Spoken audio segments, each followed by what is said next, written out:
Welcome to my YouTube channel the learning point. तो आज हम लोग पढ़ने वाले हैं how do organism reproduce. Organisms reproduce कैसे करते हैं, ठीक है। तो हम लोग अभी तक जैसे कि हम लोग को पता है कि हम लोग का जो बर्थ हुआ है, हम लोग क्या है पहले नहीं है इस अर्थ पे। हम लोग से पहले बहुत सारे हम लोग के एंसेस्टर्स आ चुके हैं।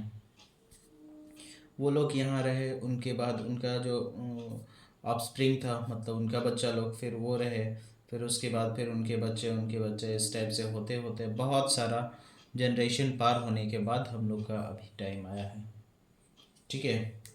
तो हम लोग इस चैप्टर में पढ़ने वाले हैं लाइफ का प्रोसेस के बारे में। अपना जो लाइफ है उसको आप कंटिन्यू करके रखते हैं इस अर्थ पे।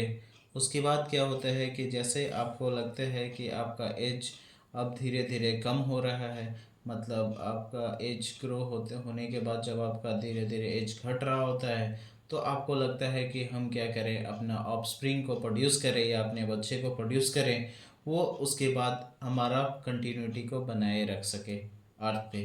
इसके लिए ऑर्गेनिज्म रिप्रोड्यूस करते हैं, ठीक है।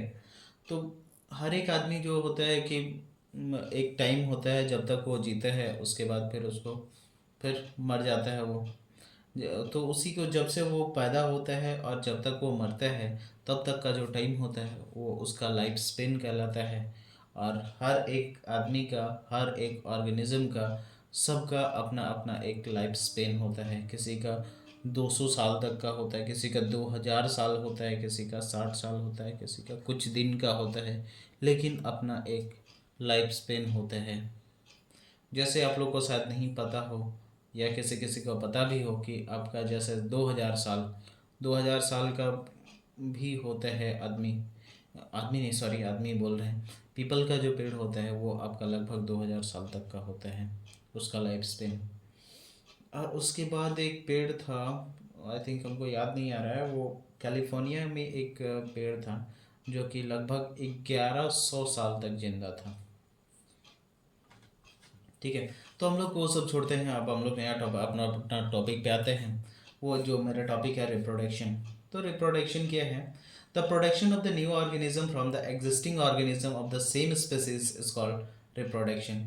अगर मेरा एक नया, जैसे मान लेते हैं एक ऑर्गेनिज्म है, वो क्या करता है, अपने ही टाइप का एक नया ऑर्गेनिज्म को प्रोड्यूस करता है अपना स्पेसीज को मेंटेन करके रखने के लिए, उसी स्पेसीज का, तो हम क्या बोलते हैं उसको, रिप्रोडक्शन, ठीक है। उसके बाद आता है रिप्रोडक्शन हम लोग के लिए ज़रूरी क्यों है। तो reproduction is essential for the continuity of a species on this earth. इस अर्थ में कोई भी स्पेसीज को अगर अपना कंटिन्यूटी बना के रखना है तो उसको रिप्रोड्यूस करना ही पड़ेगा, क्योंकि उसका एक अपना लाइफ स्पेन होता है। तो लाइफ स्पेन क्या होता है? The duration between birth and death. जो बर्थ से और डेथ तक का जो टाइम होता है, वो जो टाइम होता है उसको हम लोग क्या बोलते हैं, लाइफ स्पेन। और इसी के इसके पहले जो होते हैं आपके फादर का जो ये होता है, लाइफ स्पेन चल रहा होता है, उसके बाद आपका लाइफ स्पेन शुरू होता है, ठीक है। मतलब जनरेशन टू जनरेशन चलता है, और आपके बाद फिर आपका सन या फिर जो डॉटर आएंगे उनका होगा, ठीक है। तो हर एक ऑर्गेनिज्म जब से उसका बर्थ होता है वहाँ से उसका लाइफ स्पेन चालू होता है, और जब वो मर जाता है तब तक का उसका लाइफ स्पेन होता है। और इसी दौरान में उसको रिप्रोडक्शन करना होता है अपना कंटिन्यूटी को अर्थ में बरकरार रखने के लिए।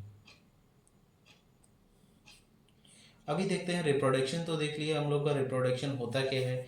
नया ऑर्गेनिज्म बनाता है जो पेरेंट ऑर्गेनिज्म अपने टाइप का दूसरा, अपना कंटिन्यूटी को बनाए के रखने के लिए, तो हम लोग इसको रिप्रोडक्शन बोले। अभी रिप्रोडक्शन का दो टाइप होता है। हम लोग का रिप्रोडक्शन जो होता है दो तरीके से हो सकता है, या तो एसेक्सुअल होगा या तो सेक्सुअल रिप्रोडक्शन होगा, ठीक है। तो एसेक्सुअल रिप्रोडक्शन बोलते किसको हैं? The production of the new organism from the single parent without the involvement of the sex cells और गैमेट्स, यहाँ गैमेट्स नहीं लिखे हैं, are call the asexual reproduction. जैसे कि अगर आप एक ऑर्गेनिज्म है, वो अपनी टाइप का दूसरा ऑर्गेनिज्म को प्रोड्यूस करता है, सिर्फ सिंगल पेरेंट ही वो अगर कर सकता है, उसमें कोई भी दूसरा सेक्स सेल्स या फिर गैमेट वगैरह का यूज़ नहीं करेगा, तो उस टाइप का जो रिप्रोडक्शन होगा उसको क्या बोलेंगे, एसेक्सुअल रिप्रोडक्शन। ठीक है, इसका मतलब इसका मेट का जो रथ नहीं होता है, वो खुद ब खुद अपना जो डॉटर होता है या फिर उसका जो ऑफस्प्रिंग होता है वो खुद से प्रोड्यूस कर सकते हैं, तो उसको हम लोग बोलते हैं एसेक्सुअल रिप्रोडक्शन। उसके बाद आता है कुछ एसेक्सुअल रिप्रोडक्शन का एग्जाम्पल। जैसे ये सब बहुत सारा एग्जाम में आता भी है आपका। बाइनरी फिजन सबसे पहला आता है आपका, एग्जाम्पल में आया बाइनरी फिजन। ठीक है, तो ये जो बाइनरी फिजन होता है, सॉरी फ्लूएंट पेन ड्राइव में था,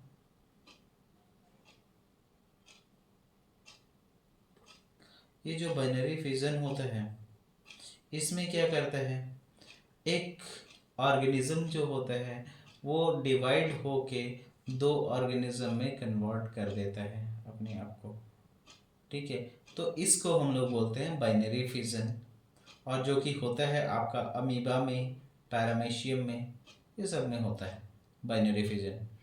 और ये जो होता है बडिंग, बडिंग जो होता है एक रिप्रोडक्शन का ही पार्ट होता है, जिसमें आपका एक पेरेंट बॉडी है, इसमें से एक छोटा सा उसका बर्ड निकलता है, और ये बर्ड जैसे ही ये ग्रो करने लगेगा, यहाँ से टूट के बर्ड फिर यहाँ नीचे ज़मीन में गिर जाता है, और उसके बाद यहाँ ज़मीन से फिर एक नया पौधा निकलता है, तो इसको हम लोग बोलते हैं बडिंग। और ये आपका देखने मिलता है हाइड्रा में। उसके बाद स्पोर फॉर्मेशन। स्पोर फॉर्मेशन जैसे आपको पता होगा, जैसे आप लोग का रोटी वगैरह रखते हैं, घर में रखते हैं, अगर आपका उसमें नमी आ जाता है या फिर क्या बोल सकते हैं मॉइस्चर आ जाता है, तो उस समय उसमें हल्का फुल्का वाइट टाइप का कुछ निकल आता है। अगर आप उसको माइक्रोस्कोप में देखिएगा तो वो आपका छोटा छोटा इस टाइप का शेप का दिखेगा, ऐसा वाइट टाइप का शेप दिखेगा, और इसका ऊपर में एक ब्लैक टाइप का शेप दिखेगा। ठीक है, ये ऊपर में ब्लैक होगा और नीचे में होता है ये वाइट टाइप का।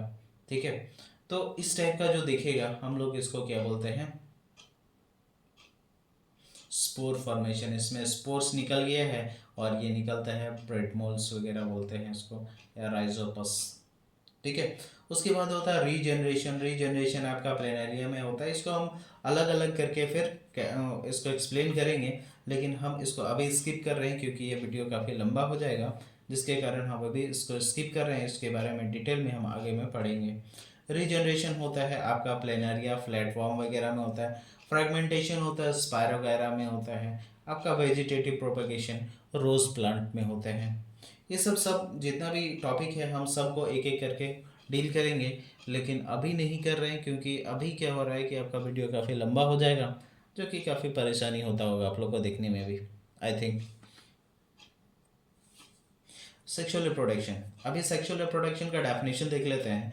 The production of the new organism from the two parent by making the use of the two sex cells is called sexual reproduction।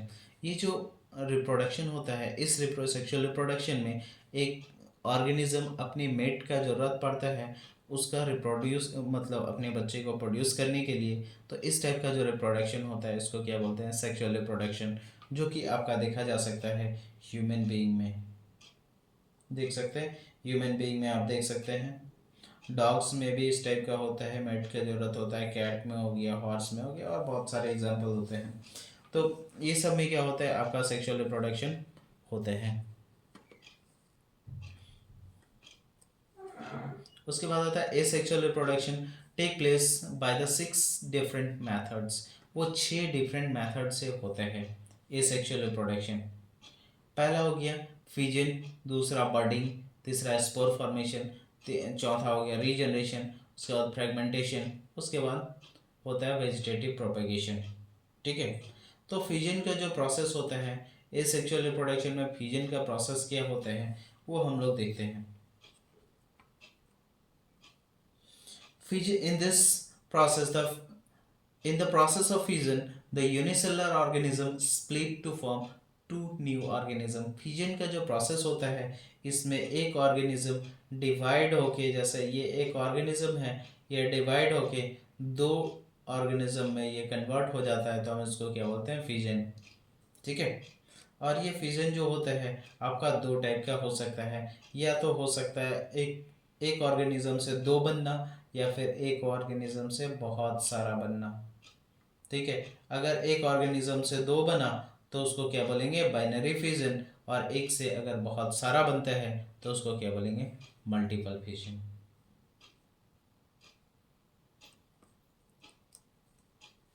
देखिए बाइनरी फिजन का डेफिनेशन देख लेते हैं। Binary fission is the asexual method of reproduction in which parent organism split to form two new organisms. Binary fission में क्या करेगा, जैसे आपको बताया, वो एसेक्सुअल मेथड होता है। ठीक है। इसमें सिंगल इंडिविजुअल ही काफ़ी होता है अपना ऑफस्प्रिंग को प्रोड्यूस करने के लिए। दूसरा बात है कि वो क्या करते हैं वो पेरेंट जो ये ऑफस्प्रिंग, ये पेरेंट जो ऑर्गेनिज्म होता है वो डिवाइड कर जाता है दो पार्ट में। ठीक है। जो कि आपको हम दिखा सकते हैं किसमें, अमीबा में। Amoeba reproduce by the binary fission. Amoeba क्या करता है, रिप्रोड्यूस करता है बाइनरी फिजन से। देख सकते हैं ये एक अमीबा है, ये एक अमीबा है, पेरेंट अमीबा। ठीक है। तो देखिए इसका डिवाइड होता कैसे है। Amoeba reproduce by the binary fission. ये बाइनरी फिजन के प्रोसेस से वो डिवाइड होता है। When amoeba cell reach to the maximum size of its growth. ठीक है। साइज ऑफ ग्रोथ, जब वो आपका अपना जो मैच्योर्ड हो जाता है, मतलब एक सर्टेन जो एज होता है या जितना ग्रोथ होने का होता है उतना हो जाने के बाद, तो वो क्या करते हैं, उसमें उसका जो न्यूक्लियस होता है अंदर का, जो ये पार्ट देख सकते हैं, इसको न्यूक्लियस बोलते हैं। ठीक है। ये हो गया न्यूक्लियस। और ये न्यूक्लियस में क्या होता है, इलोंगेशन हो जाता है। देख सकते हैं इस टाइप का बन गया है आपका, लंबा टाइप का। ठीक है। ये इलोंगेट हो गया है। अब ये धीरे धीरे क्या करता है, ये आपका न्यूक्लियस दो पार्ट में डिवाइड हो जाता है। ठीक है। अब जब दो पार्ट में दो न्यूक्लियस डिवाइड हो गया, तो उसके बाद क्या करेगा, साइटोप्लाज्म भी धीरे धीरे यहाँ से कट जाएगा। ठीक है। अब जब साइटोप्लाज्म भी कट गया तो अब क्या बन गया, ये दो डॉटर सेल्स। ठीक है। एमोइबिक सेल्स, दो डॉटर एमोइबिक सेल्स बन गया। अब ये धीरे धीरे फिर ग्रो करेगा और फिर दो पार्ट में टूटेगा। तो इसमें भी बाइनरी फिजन हुआ। फिर इस टाइप से इसमें भी होगा। ठीक है। और इस टाइप से वो अपना ग्रोथ करते रहता है, और जो जो जिस एरिया में वो रहता है वो अपना नंबर बढ़ाते रहते हैं और अपना स्पेसिस को कंटिन्यू करके रखते हैं। अभी आता है आपका पैरामीशियम में। पैरामीशियम में भी आपका वो भी एक यूनिसेलुलर ऑर्गेनिज्म होता है, वो भी एसेक्सुअली ही डिवाइड करता है। कौन सा प्रोसेस से, बाइनरी फिजन के प्रोसेस से। देख सकते हैं बाइनरी फिजन के प्रोसेस से ये कर रहा है। ये जैसे उसमें था वैसे वैसा ही सेम इसमें भी डिवाइड होता है। When paramecium cell reach to its maximum size. जब इसका भी हम एकदम एग्जैक्ट वही कॉपी लिखे हैं जिसमें कि आप जो कि आपका अमीबा में जो लिखे थे, उसी उसी को एकदम एग्जैक्ट इसमें भी वही लिखे हैं। क्यों, क्योंकि आपको याद करने में जब आप एक याद कीजिएगा तो बस उसका अगर अमीबा जो है वहाँ पर अगर पैरामीशियम लिख देते हैं, ठीक है, तो आपका ये दूसरा पैरामीशियम के लिए भी हो जाएगा। एक चीज़ एक मतलब एक टॉपिक याद करने से आपका दोनों ही टॉपिक कवर हो जाएगा। इसी के कारण हम इसको एकदम डिट्टो वही कॉपी लिखे हैं। तो देखिए, when paramecium cell reach to its maximum size, जब पैरामीशियम सेल जो होता है अपना मैक्सिमम साइज में पहुंच जाता है तो उसका भी न्यूक्लियस इलोंगेट हो जाता है। और जब न्यूक्लियस इलोंगेट होगा तो वो क्या करेगा, फिर आपका कुछ दो पार्ट में डिवाइड हो जाएगा। और जैसे ही वो डिवाइड हुआ उसके बाद ही आपका साइटोप्लाज्म भी डिवाइड होगा। अब साइटोप्लाज्म जैसे ही डिवाइड होगा दो पार्ट्स में, अब दो पैरामीशियम मेरा बन जाएगा। तो एक मतलब पेरेंट पैरामीशियम से दो डॉटर पैरामीशियम मेरा बन जाएगा। और इस टाइप से मेरा डिवीजन कंप्लीट हो गया। तो इस टाइप से हम क्या कर सकते हैं, पता कर लिए कि किस टाइप से आपका अमीबा में हुआ। जैसे आप देखें यहाँ पर एक अमीबा था, उसमें से एलोंगेशन होके आपका दो बना। दो न्यूक्लियस हो गया, उसके बाद साइटोप्लाज्म डिवाइड किया। सेम केस होता है आपका पैरामीशियम में भी, बस इसका फिगर थोड़ा अलग होता है, ठीक है। और ये भी आपका उसी तरह से डिवाइड करता है एसेक्सुअली। तो हम लोग यहाँ तक पढ़े। अब हम लोग नेक्स्ट टॉपिक जो है हम लोग पार्ट 2 में कवर करेंगे, क्योंकि वीडियो काफ़ी लंबा हो जाता है और इसके कारण हमको काफ़ी छोटा छोटा टॉपिक लेके आना पड़ रहा है। तो फ्रेंड्स, आपको अगर ये टॉपिक पसंद आया या फिर आपको ये चैनल आपको अच्छा लग रहा है, तो आप क्या कीजिए, इसको सब्सक्राइब पहले कीजिए, उसके बाद इसमें लाइक शेयर ज़रूर कीजिए। Thank you.